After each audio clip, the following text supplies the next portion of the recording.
और इसलिए आप कानून में प्रावधान हुआ कि साल में 100 दिन काम देना है और काम नहीं तो भत्ता देना है। आप सोच सकते हैं कि आज 2006 से या 2023 की समाप्ति की कगार पर है, लेकिन वो मनरेगा के तहत जो काम करने वाले मजदूर हैं मात्र 228 रुपया पर मजदूरी करते हैं। मैं कहना चाहता हूं मित्रों, आप लोगों ने देखा कि माननीय देश के प्रधानमंत्री नरेंद्र मोदी जी ने मनरेगा के बजट में पिछले समय के तुलना में इस बार जो कटौती उन्होंने किया, इससे साफ जाहिर होता है कि मनरेगा में काम करने वाले गरीब गुरबों की घर की बहन बेटियां, उनके भाई काम करते हैं और मनरेगा में आज जो मजदूरी है 228 रुपया, इससे आज साफ जाहिर होता है कि वो किसके प्रधानमंत्री हैं और किसके वो नेता हैं। आप सोच सकते हैं, समझ सकते हैं। इसलिए कि आज महंगाई के तुलना में देखा जाए तो चप्पल जो 50 रुपया में मिलता था या 150 रुपया में मिल रहा है, जो 80 रुपया का करू तेल था या वो 200 रुपया लीटर बिक रहा है। 80 रुपया का रिफाइन 200 रुपया में मिल रहा है। 5 रुपया किलो नमक जो था आज वो 25 रुपया 30 रुपया किलो बिक रहा है। 1 रुपया का कर ले वो 5 रुपया में बिक रहा है। और यहाँ तक जो 400 रुपया का सिलेंडर था, मोदी जी पूरे देश के अंदर ढिढोरा पीटने का काम किया। उन्होंने कहा कि उज्ज्वल योजना के तहत गरीबों के घर में हम देख रहे हैं कि बहु बेटियों ने आंसू बहा रही है, धुआं लग रहा है। और उज्ज्वल योजना के तहत उन्होंने सिलेंडर पूरे देश के अंदर लोगों ने प्रचार किया बांटकर, वो फ्री के नाम पर 1,500 से 2,000 रुपया कमीशन लेकर बांटा गया। और आप देखेंगे कि जब 9 साल पहले जो 400 रुपया का गैस सिलेंडर था, आज वो 1,300 रुपया में सिलेंडर बिक रहा है। लेकिन मनरेगा में काम करने वाले मजदूरों का मजदूरी 228 रुपया है। हम कहना चाहते हैं, भाजपा के लोगों से कहना चाहते हैं, देश के प्रधानमंत्री से कहना चाहते हैं कि अगर आप सही मायने में दलित और गरीबों का मसीहा है तो आप पहले ये बता दीजिए कि 228 रुपया में किसी मजदूर को आप लाकर लीटी कटवा सकते हैं? क्या आप लीटी ढोने का काम करवा सकते हैं 228 रुपये में? लेकिन ये काम आप नहीं कर सकते हैं। इसलिए गरीबों के नाम पर आपको राजनीति करना है, गरीबों को ठगना है, देश से गरीबों को लुटाना है। इसलिए वो जो मनरेगा कानून है, आप चाहते हैं कि लोग काम करने नहीं जाए और इस कानून को भी खत्म कर दिया जाए। इसलिए हम मांग कर रहे हैं कि वो 228 रुपया में कम नहीं और एक दिन का मजदूरी मनरेगा मजदूर का 600 रुपया से कम नहीं। इस सवाल को लेकर हम प्रदर्शन करने आए हैं। दूसरी बात हम कहना चाहते हैं मित्रों, जिस तरह से बिहार के अंदर भाजपा जदयू गठबंधन की सरकार थी और फिर उत्तर प्रदेश में बुलडोजर बाबा के नाम से आप जानते हैं जो भी मोदी की सरकार चल रही है, हमारी पार्टी ने, हमारे जन संगठन ने मांग किया था कि आप माननीय मुख्यमंत्री नीतीश कुमार जी ने भी कहा कि हम गरीबों के बचने के लिए 3 डिसमिल जमीन देंगे और जमीन नहीं देंगे तो खरीद कर जमीन पैसा देंगे।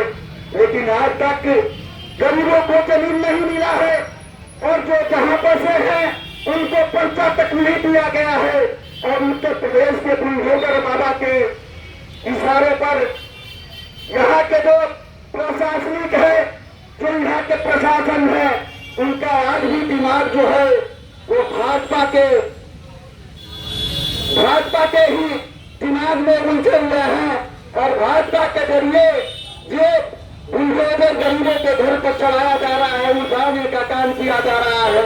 इसलिए हम लोग ये प्रदर्शन के माध्यम से कहने आए हैं, मांग करने आए हैं कि बिना गरीबों के वैकल्पिक व्यवस्था के उजाड़ने पर रोक लगाया जाए। युवक चलाने पर रोक लगाया जाए, पूरे बिहार के अंदर, पूरे देश के अंदर गरीबों को उजाने पर रोक लगाया जाए।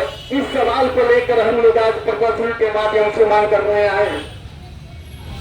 कुछ साथी बता रहे थे कि भाई राशन का सवाल तो एसडीओ साहब है, आप ही इसके जिले के मालिक है, और आज भी जो आज के डीलर है वो फिंगर लेकर 2-2 महीना का राशन आज तक वितरण नहीं करते हैं, आज तक वितरण नहीं किए हैं, और आज भी डीलर लोग मनमानी कर रहे हैं।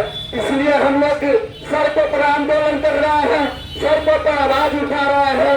इस प्रदर्शन के माध्यम से आपसे मांग करने आए हैं कि निश्चित तौर पर जो राशन में धांधली हो रहा है, गरीबों के मूल के मेले में कटौती किया जा रहा है, इसका जांच करके उसका हल निकाला जाए, उसका निदान किया जाए।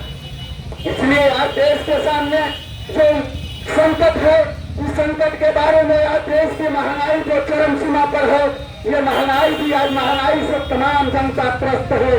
आज जो महंगाई आसमान छू रही है, सारे चीजों का दाम आसमान छू रहा है। इसलिए हम कहना चाहते हैं कि मोदी की सरकार जो है देश में केंद्र की गद्दी पर बैठी हुई है और पूरे देश की हुकूमत चला रही है, और आज महंगाई किसी भगवान के भरोसे नहीं, किसी देवी देवता के भरोसे नहीं, वो तो नीति के चलते, भाजपा के जो नीति है उस नीति के चलते आज देश में पूरी महंगाई फैली हुई है, और इसका मार जो है देश की जनता झेल रही है। इसलिए इस बात को समझने की जरूरत है कि जो आज के साथ हिंदुस्तान के लोगों से वादा किया गया था, एक जो वादा, एक एक वादे मिलकर आप जब सोचेंगे, उन्होंने बहुत सारे नारे दिए, बेटी बचाओ बेटी पढ़ाओ का नारा दिया, लेकिन यहाँ से क्या हुआ? जो दिल्ली के जंतर मंतर पर देश की बेटियां जो पूरे विश्व से मेडल जीतकर देश का नाम गौरव करती है, रोशन करती है, और पहलवान बेटियों के साथ भाजपा का ये मंत्री जो है ब्रिजभूषण शरण सिंह ने रोन शोषण करता है, बलात्कार करता है। जब बेटियां अपनी आवाज उठाती है, अपनी सुरक्षा की मांगे करती है, बर्बर तरीके से उनकी पिटाई होती है, घसीट कर जो है कि ले जाया जाता है, और यहाँ तक कि एफआईआर तक नहीं किया जाता है, और सुप्रीम कोर्ट के आदेश जब होता है तो एफआईआर होता है, और आज तक ब्रिजभूषण सिंह की गिरफ्तारी नहीं होती है। इसलिए आज साफ सबको में समझ लीजिए कि यह भाजपा अपने लाडले मंत्री को बचाने में लगी हुई है, जबान तक मंत्र नहीं मोदी जी का खुला। इसलिए हम कहना चाहते हैं कि मित्रों, आप इतना ही नहीं, देश की जो संविधान है, अब देश की संविधान खतरे में है, देश के संविधान से छेड़छाड़ किया जा रहा है, देश को संविधान से खत्म किया जा रहा है। अगर देश का संविधान खत्म हो जाएगा तो हमें शिक्षा का अधिकार नहीं रहेगा, हमें बोलने की आजादी नहीं होगी, हमें पढ़ने लिखने की आजादी नहीं होगी, न हमें चुनाव लड़ने की आजादी होगी। इसलिए आज आप लोगों ने देखा कि जब सांसद भवन का उद्घाटन हो रहा था, सांसद भवन का उद्घाटन जब हो रहा था, देश का प्रथम नागरिक होता है राष्ट्रपति, और राष्ट्रपति देश में मोदी जी ने भिगोरा पीटा कि हमने दलित आदिवासी जाति से हमने देश का राष्ट्रपति बनाया है, और पूरे लोगों में प्रचार चलाया गया। लेकिन उसका हश्र क्या हुआ? एक तरफ आप देखेंगे कि राष्ट्रपति भवन का उद्घाटन हो रहा था, देश के राष्ट्रपति को आमंत्रित तक नहीं किया गया, देश के 19 विपक्षी पार्टियों ने बहिष्कार किया, और यहाँ तक मोदी जी मुनासिब नहीं समझे कि भाई देश के राष्ट्रपति के जरिए उद्घाटन करवाया जाए। अपने मर्जी से अपने मन की बात करते हैं, और मन की बात करके अकेले ही जाकर भाजपा के लोग और मोदी जी ने पार्लियामेंट का उद्घाटन करवाया, और देश के दलित और गरीबों का अपमान उन्होंने किया। सारे हिंदुस्तान के लोगों ने देखा, पूरे विश्व के लोगों ने देखा। हम कहना चाहते हैं मित्रों कि एक तरफ आप दलित का भिगोरा पीट कर देश के राष्ट्रपति बनाते हैं, और मध्य प्रदेश उसका उदाहरण है। आप लोगों ने देखा कि किस तरह से वहाँ के जमींदार, वहाँ के राजपूत जाति के व्यक्ति ने सिगरेट पीते हुए वो दलित के ऊपर पेशाब करता है, इससे बड़ा अपमान क्या हो सकता है। इसलिए हम इस प्रदर्शन के माध्यम से कहना चाहते हैं कि ये भाजपा की सरकार जो गरीबों के अपमान करती है, गरीबों के इज्जत से खिलवाड़ करती है, गरीबों और दलितों पर पेशाब करने का काम कर रही है। इसलिए 2024 के चुनाव में निश्चित तौर पर एक सवालों का जवाब आपको लेना होगा, इनको जवाब देना होगा और निश्चित तौर पर